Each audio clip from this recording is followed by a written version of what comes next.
Hey guys, Slater Magic here, and just like I thought they would, Wizards has officially ruined Standard again with some overpowered garbage that they just announced for Amonkhet. And this one is a 2-for-1 special! Yay! First we've got Gideon of the Trials. Ooh, double white. That'll keep the red, white, blue players from playing him? Not. Any Planeswalker that costs 3 is already a problem, because now it's like, who do you focus on and what does your opponent even have on the field? Chances are, 50% of the time, they just took their second turn. They're lucky if they have one creature on the field, and then boom, your turn, Gideon. Hi, how's it going? His +1, borderline useless, especially since he doesn't have a negative. There is almost no reason to drive up his loyalty count other than keeping him on the battlefield, but if you needed to because you see a threat, there you go, +1 him. I mean, it makes sense. I think people are going to heavily use it so that they can get him up to like 10 because of his third ability. So until your next turn, prevent all damage target permanent would deal. So that includes Dynavolt Tower, that includes anything but a spell on the stack, basically. So somebody brings out like a giant flying creature that's a threat to your planeswalkers, there you go, he shuts them down. On turn 3. That is really absolutely not that bad by itself at all. That's a very appropriate ability. Here's 0, big surprise here. Until end of turn, Gideon of the Trials becomes a 4/4 human soldier creature with indestructible that's still a planeswalker. Oh, but that's not good enough. Prevent all damage that would be dealt to him this turn. What the hell did they need that last part for? Lifelink? Sorry, no lifelink. Oh, too bad. How the actual hell do you destroy this guy? You can't. You can either exile him, kill him with the direct damage like red spell, maybe Grasp of Darkness him, I guess? So there's, what, 3 ways to kill him? Maybe a couple more that I'm not thinking of?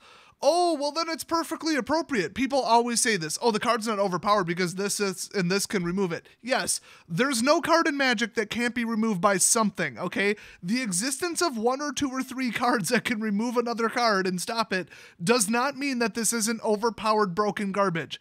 It is.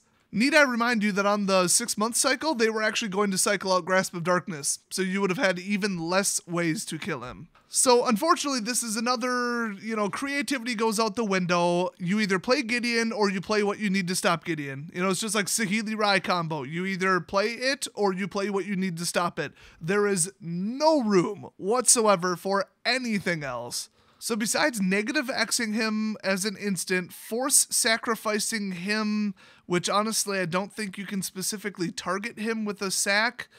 It's all their choice, so they're not going to swing with them, obviously, or at least not alone.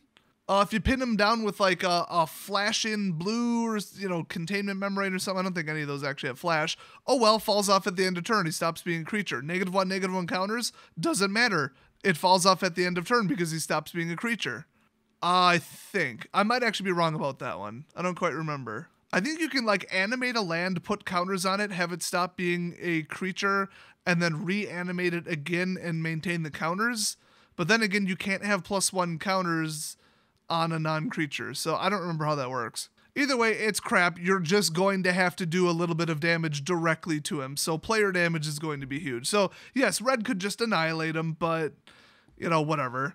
Here's the beef I have with this. There's 2 things that you should never, ever, ever print in Magic anymore. Never again. Never in a million years should R&D even consider this mechanic. 1, cannot win the game, cannot lose the game. Those phrases should never be printed on a card ever again. And cast blah, blah, blah without paying its cost. Those phrases should be eliminated from the game, and whoever thought of them and suggested that they put them on a card should be fired immediately. Oh, let's see what his ultimate does, which, by the way, he doesn't have one. It's just another 0 ability. You get an emblem with as long as you control a Gideon Planeswalker, not just this one, a Gideon Planeswalker. You can't lose the game and your opponents can't win the game. No way to remove an emblem from play. Cannot be targeted, cannot be removed from play. There is no way to do it. Okay, there's one way to do it. You can restart the game, like with Karn, but that is it.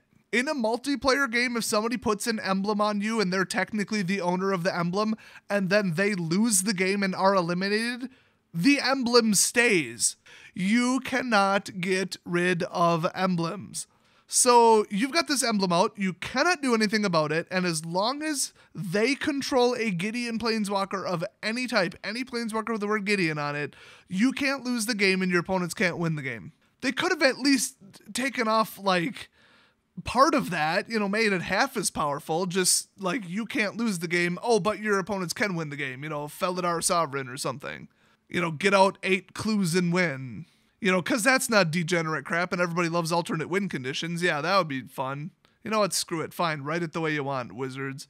So that is such complete horse crap. Now, stupid people online, especially social media that like to talk out their ass and shouldn't even be talking about MTG because they don't know what they're talking about, have said, oh, I can't wait to see the 8 Gideon decks. Ha ha ha, that'll be so hard to beat. Newsflash, dumbass, they can run 12 of them. Let's count, shall we? 1, 2, oh look, 3. Oh, who knew? So the emblem's not going away and the person's running 12 Gideons. That's fair. That sounds like fun. I can't wait to play against that. Oh, I'll just stack my deck with 12 freaking Planeswalker removal cards. So you're going to be playing either Gideon or red or black mix. That's it. Those are your 2 options. Nothing else can be played. Sorry. Oh, wait. There's another broken as hell card that will actually give this one a run for its money. So this should have cost about 7, not 3. I mean, this is ridiculous. He should have had some kind of negative. He shouldn't have been able to turn into a creature. Yeah, he can't swing on his first turn because he still doesn't have haste. Who cares? He can crew something. He can do all kinds of other I'm a creature crap that doesn't involve attacking. It's just broken. It's broken garbage and nobody wants to play against some Platinum Angel level crap. What the hell was Wizards thinking printing something like this? Seriously, what the hell? I want to hear from the Wizard staff who thought this was a good idea and who the hell approved this. They need to lose their job. Speaking of stupid mistakes that people should lose their job over, as foretold, just like I foretold that they were going to break standard with some overpowered garbage. Are you ready for this one? It's an enchantment, single blue to generic. At the beginning of your upkeep, put a time counter on as foretold. Don't have to do anything, don't have to tap it, don't have to pay, nothing. Don't have to sack a creature, discard a card, nope, you just get it for free. Just sit on your butt, do nothing, and get rewarded. It's almost like their company's run by liberals. Once each turn, you may pay 0 rather than pay the mana cost for a spell you cast with converted mana cost X or less, where X is the number of time counters on as foretold. So in other words, you get to cast 1 spell for free per turn, right? Now keep in mind, per turn means your turn and your opponent's turn. Negate, summary dismissal, turn aside, any card that says draw 1, draw 2, draw 3, they're all free. You don't have to pay a damn thing for them. Yeah, it's going to take a couple turns to charge this up, but who cares? Plus, I believe there's a red card that says put another counter of a type on a permanent you control that matches one that's already on it. Oh good, fun. You could actually, because that card's red, you could do just red-blue counter spell burn. That's it. And draw, obviously. So you got your Glimmer, you got your Anticipate, and then you got your Torrential Gearhulk. Why not? Honestly, you wouldn't even need it at this point. For free casting, you might as well just use this damn card. Oh, they want to try and blow it up? Well, first of all, they can't make you sacrifice it. That is not a thing in Standard. They cannot say your opponent sacrifices one of their enchantments. There might be some like 7-cost roundabout, multi-effect card that does it, but there's no direct spell that does that. So they try to, exile it or something? I mean, there's barely any white exile. I mean, there's a 4-cost now that you could, I think, maybe flash in. I don't know. There's just nothing that'll stop this damn card, basically. But with the very limited list of things that they could do, you could just cast Turn Aside, and oh look, you could cast Turn Aside for 0. Well, wouldn't that be fun? This does not say blue spells. This does not say only non-creature spells. This is just cast whatever the hell you want for free. Mana doesn't mean anything. Mana cost doesn't mean anything. Nothing means anything. There is no Magic the Gathering anymore. Just do whatever the hell you want and cast everything for free. The basic premise of Magic is land and that you can't do broken stuff. You can't just say, I'm going to cast my whole damn hand. I'm going to cast all this crap for free and not pay for it. The most basic tenet of the game is you have to pay for your damn spells and your creatures. Well, now you don't. Hey, guess what? I don't know if you noticed. This isn't legendary. So get out 2 of them. And you know why I think you're going to get out 2 of them? Guess why? You'll never guess. Because you're going to be playing freaking contingency plan and draw 3 for free. You're going to be casting Glimmer for free. Anticipate for free. In fact, Glimmer on your turn, Anticipate on their turn, load up your whole hand. Oh, look, another As Foretold. Now they finally got something to blow it up. Oh, too bad. I'm going to counterspell it for 0. This card is unbeatable. If this is in your deck, you can't lose the game. I'm calling it right now. There's nothing you can do. I guess maybe your opponent could cast Negate on your first summoning of it and you never get it out in the first place, then you might get shut down. But keep in mind, your whole deck would be draw spells and counter spells, so you probably got this one in the bag regardless. This is such a cheat card too. People are going to slap it on top of their deck, pull it out of their pocket, just whatever they need to do. You know, cheap shuffle where they keep one on top and then refuse to cut. This is such a cheater card because it's so hit or miss. This props up the whole deck.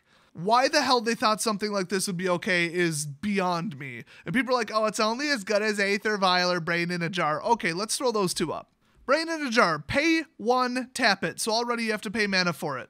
Put a charge counter on Brain in a Jar. You may cast an instant or sorcery immediately at that exact time. So you had to pay 1 mana, not 0. And it has to be, well, I guess it doesn't have to be your turn, but still. You have to cast an instant or sorcery only, not a creature, with converted mana cost exactly equal to the number of charge counters on it. And then you're allowed to not pay its mana cost. It can't be less than the number of charge counters. It has to be equal, and it has to be right exactly at the time that you put one on. So technically, the spell actually has to be 1 higher than the amount on the card because you have to add 1 now. So it basically makes a very specific type of spell that you can barely control cost exactly 1, and there's no going back and no casting anything lower. Braid in a Jar is not even on the same planet as the power level as this card. People who are comparing it need to shut the hell up because they're sounding really stupid with every word. Let's look at Aether Vial. Oh, look, a masterpiece that doesn't look like ass. At the beginning of your upkeep, you may put a charge counter on Aether Vial, so you can choose to or not to. It's passive and it only costs 1. I mean, okay, you got it so far. Tap it, you may put a creature card, only a creature card, with converted mana cost equal to the number of charge counters. Equal to, not less than, equal to, onto the battlefield. So you're not casting it, you're placing it directly onto the battlefield, so the creature summoning never occurs. It cannot be countered by a counterspell. So there's something to be said for that. Also, it can start 1 turn earlier. Okay. But the whole equal to thing, you get 1 shot at it. I mean, you could hold it at exactly 2, then cast a bunch of crap that costs 2, so you could build your whole deck around it. But I still think that just because it says equal to or less, As Foretold is more powerful. Now, would I necessarily just automatically drop it into, an Merfolk deck? Probably not. I mean, I'd have to really think about that one. But as far as just card power in general, this beats the living crap out of it. Also, you don't have to tap it. Also, you can cast a spell for free on your opponent's turn. Also, it doesn't have to be just a creature. In fact, you know what? I would dump this straight into a Merfolk deck. I don't need to think about this. Free counterspells? Free counterspells. Sure, why not? Are you freaking kidding me? Why the hell is this the thing? I honestly thought that this was some kind of late April Fool's joke. This card is a freaking disgrace to the game. It is absolutely broken garbage and it's a disgrace. The fact that it's blue is even worse. Somebody tries to blow it up, you just counter it and you counter it for 0. Okay, it's like Pact of Negation without the whole pay 5 and lose the game thing. It turns every single counter spell in your entire deck into Counterspell, the card, for 2 less mana. Also known as free. People who are saying that this isn't as powerful as it seems, I'm sorry that you're not as good at math and logic as more intelligent players, but please shut the hell up. You clearly don't know what the hell you're talking about. You clearly don't even know how magic works at a fundamental level. Shut the hell up. So remember when I said a bunch of garbage in Kaladesh was overpowered as hell and just oppressive and a giant mistake, and everybody went, no, Des, you're overreacting. You're overreacting. And then they banned 3 cards because the only 3 decks that were popular and remotely playable were just unbeatable? Then I saw a bunch of garbage in Aether Revolt and said, holy crap, this is way the hell too powerful. And oh look, we're stuck with 2 decks. I've been right 2 times out of 2. I'm betting even harder on this one. These are the 2 worst cards I've ever seen printed in the game's history. Keep in mind, I've only been playing for about 4 years. Somebody needs to be fired over this. I think we all know it's Aaron Forsythe. That idiot needs to lose his job for approving this garbage. If there's one tiny little silver lining, it's that the 2 decks that are popular right now, they're out the window. I mean, I don't care how many times you can hit me there with Heart of Kirin on like turn frickin' 2 or whatever the hell. I can't lose the game because I have an emblem and 12 Gideons, so shove that up your ass.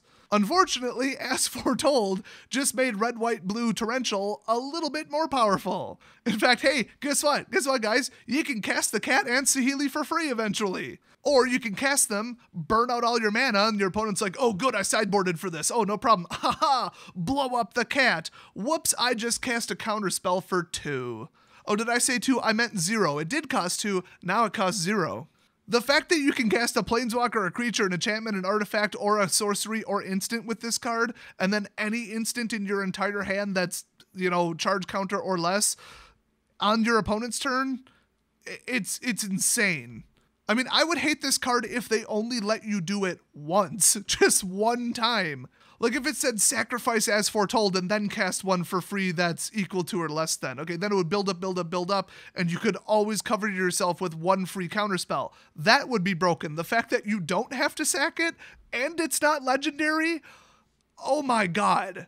Okay, I'm gonna stop talking about this before I get any more pissed off because this is just unbelievable. They clearly do not want to have any customers left. So hashtag boycott Magic. I'm not even gonna say boycott Amonkhet because I think we all know HOD is probably gonna have the same crap. I mean, freaking Nicol Bolas is gonna be in it, so yeah, can't wait for that overpowered garbage. Probably be a 1-cost enchantment that says you can't win or lose the game or whatever the hell. Seriously, R&D, you all need to lose your jobs, every single one of you. I don't even care whose fault this was. Every single one of you needs to have Hasbro come in and personally fire you, if not sue you for damages because of this level of incompetence. Screw these 2 guards, screw Magic, I'm done with Standard.